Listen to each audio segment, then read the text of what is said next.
हरिः ओम। श्रीमद् वाल्मीकि रामायण बालकांडे षष्ठः सर्गः।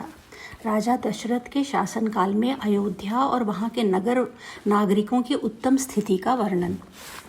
तस्यां पुर्यामयोध्यायां वेदवित् सर्वसंग्रहः दीर्घदर्शी महातेजा पौरजानपदप्रियः इक्ष्वाकूणामतिरथो यज्वा धर्मपरो वशी महर्षिकल्पो राजर्षिस्त्रिषु लोकेषु विश्रुतः बलवान् निहता मित्रो मित्रवान् विजितेन्द्रियः धनैश्च सञ्चयैश्चान्यैश्चक्रवैश्रवणोपमः यथा मनुर्महातेजा लोकस्य परिरक्षिता तथा दशरथो राजा लोकस्य परिरक्षिता। उस अयोध्यापुरी में रहकर राजा दशरथ प्रजा वर्ग का पालन करते थे। वे वेदों के विद्वान तथा सभी उपयोगी वस्तुओं का संग्रह करने वाले थे। दूरदर्शी और महान तेजस्वी थे। नगर और जनपद की प्रजा उनसे बहुत प्रेम रखती थी। वे इक्ष्वाकु कुल के अतिरथी वीर थे। अतिरथी जो 10,000 महारथियों के साथ अकेला ही युद्ध करने में समर्थ हो वह अतिरथी कहलाता है। यज्ञ करने वाले धर्मपरायण और जितेंद्रिय थे। महर्षियों के समान दिव्य गुण संपन्न राजर्षि थे। उनकी तीनों लोकों में ख्याति थी। वे बलवान शत्रुहीन मित्रों से युक्त एवं इंद्रिय विजयी थे। धन और अन्य वस्तुओं के संचय की दृष्टि से इंद्र और कुबेर के समान जान पड़ते थे। जैसे महातेजस्वी प्रजापति मनु संपूर्ण जगत की रक्षा करते थे, उसी प्रकार महाराज दशरथ भी करते थे। तेन सत्याभिसंधेन त्रिवर्गमनुतिष्ठता पालिता सा पुरी श्रेष्ठा इंद्रेणेवामरावती।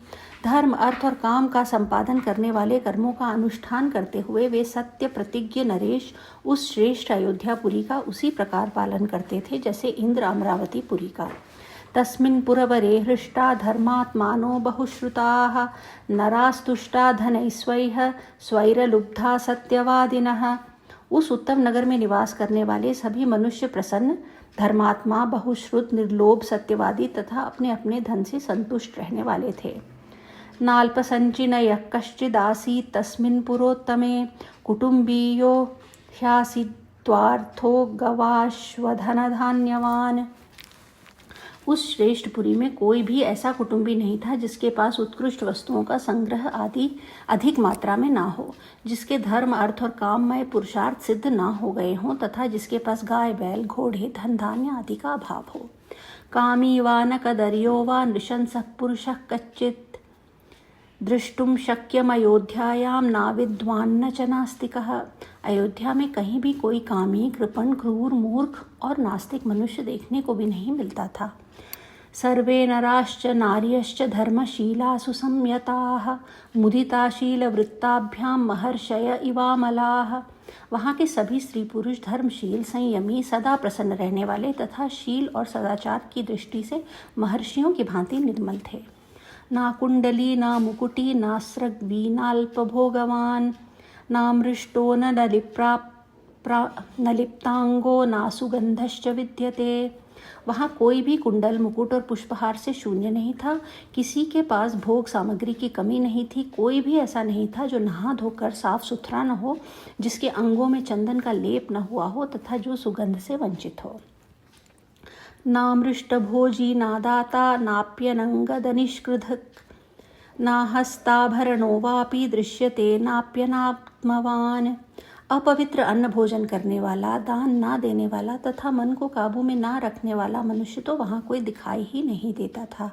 कोई भी ऐसा पुरुष देखने में नहीं आता था जो बाजूबंद, निष्क, स्वर्ण पदक या मुहर तथा हाथ का आभूषण, कड़ा आदि धारण ना किए हो। नानाहिताग्निर्नायज्वा न क्षुद्रो वा न तस्करः कश्चिदासीदयोध्यायां न चावृत्तो न संकरः। अयोध्या में कोई भी ऐसा नहीं था जो अग्निहोत्र और यज्ञ ना करता हो, जो क्षुद्र, चोर, सदाचार शून्य अथवा वर्ण संकर हो। स्वकर्म निरता नित्यं ब्राह्मणा विजितेन्द्रियाः दानाध्ययनशीलाश्च संयताश्च प्रतिग्रहे। वहाँ निवास करने वाले ब्राह्मण सदा अपने कर्मों में लगे रहते, इंद्रियों को वश में रखते, दान और स्वाध्याय करते तथा प्रतिग्रह से बचे रहते थे। नास्तिको नानृति वापि न कश्चित् बहुश्रुतः न कश्चिद बहुश्रुतः नासूयको न चाशक्तो ना विद्वान विद्यते क्वचित। वहाँ कहीं एक भी ऐसा द्विज नहीं था जो नास्तिक, असत्यवादी, अनेक शास्त्रों के ज्ञान से रहित, दूसरों के दोष ढूंढने वाला, साधन में असमर्थ और विद्याहीन हो। ना षडंग विदत्रास्ति नाव्रतो ना सहस्रदः न दीनक्षिप्तचित्तो वा व्यथितो वापि कश्चन। उस पुरी में वेद के 6 अंगों को ना जानने वाला, व्रतहीन, सहस्रों से कम दान देने वाला, दीन, विक्षिप्त चित्त अथवा दुखी भी कोई नहीं था। कश्चिन्नरो व नारी व नाश्रीमान् नाप्य रूपवान दृष्टुम शक्यम अयोध्यायाम नापि राजन्य भक्तिमान। अयोध्या में कोई भी स्त्री या पुरुष ऐसा नहीं देखा जा सकता था जो श्रीहीन, रूप रहित तथा राजभक्ति से शून्य हो।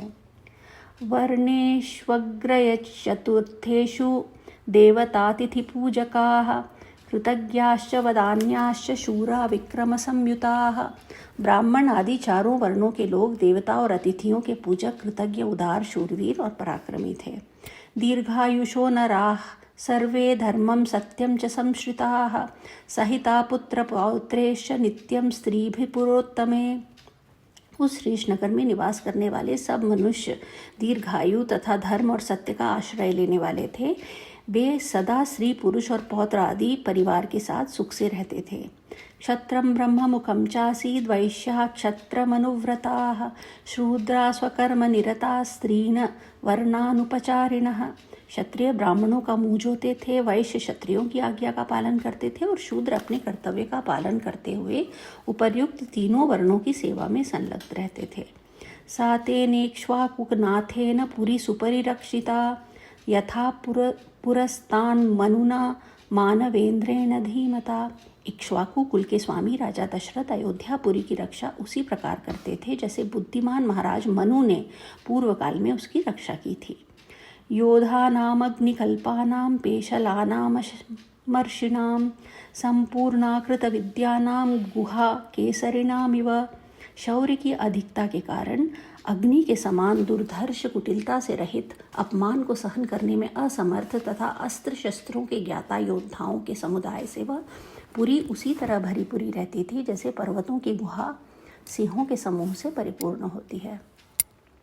काम्बोज विषये जातैर्बाह्यिकैश्च हयोत्तमैः वनायुजैर्नदीजैश्च पूर्णा हरियोत्तमैः।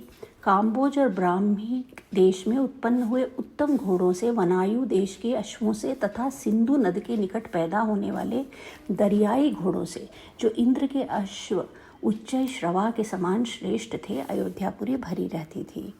विंध्य पर्वत जैर्मत्तै पूर्णा हैमवतैरपि मदान्वितैर्तिबलैर्मातंगैः पर्वतोपमैः। विंध्य और हिमालय पर्वतों में उत्पन्न होने वाले अत्यंत बलशाली पर्वताकार मदमत्त गजराजों से भी वह नगरी परिपूर्ण रहती थी।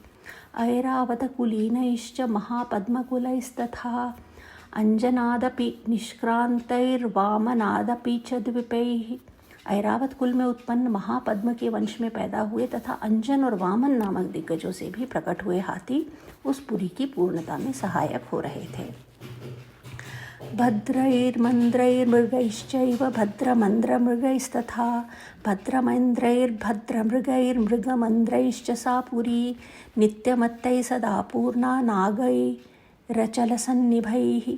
सायोजने द्वे च भूयः सत्यनामा प्रकाशते यस्यां दशरथो राजा वसंगदपालयत्। हिमालय पर्वत पर उत्पन्न भद्र जाति के, विंध्य पर्वत पर उत्पन्न हुए मंद्र जाति के तथा सह्य पर्वत पर पैदा हुए मृग जाति के हाथी भी वहाँ मौजूद थे। भद्र, मंद्र और मृग इन तीनों के मेल से उत्पन्न हुए संकर जाति के भद्र और मंद्र, इन 2 जातियों के मेल से पैदा हुए संकर जाति के भद्र और मृग जाति के संयोग से उत्पन्न संकर जाति के तथा मृग और मंद्र इन 2 जातियों से सम्मिश्रण से पैदा हुए पर्वताकार गजराज भी, जो सदा मदोन्मत्त रहते थे, उस पुरी में भरे हुए थे।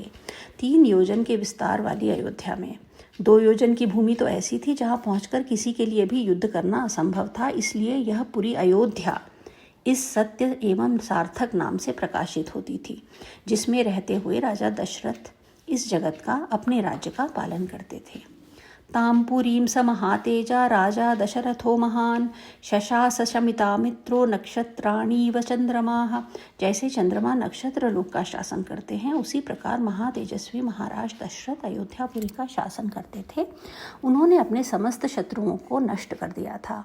ताम सत्यनामां दृढ़तोरणनार्गलां ग्रहैर्विचित्रैरूपशोभितां शिवां पुरीमयोध्यां नृसहस्रसंकुलां शशास वै शक्रसमो महीपतिः।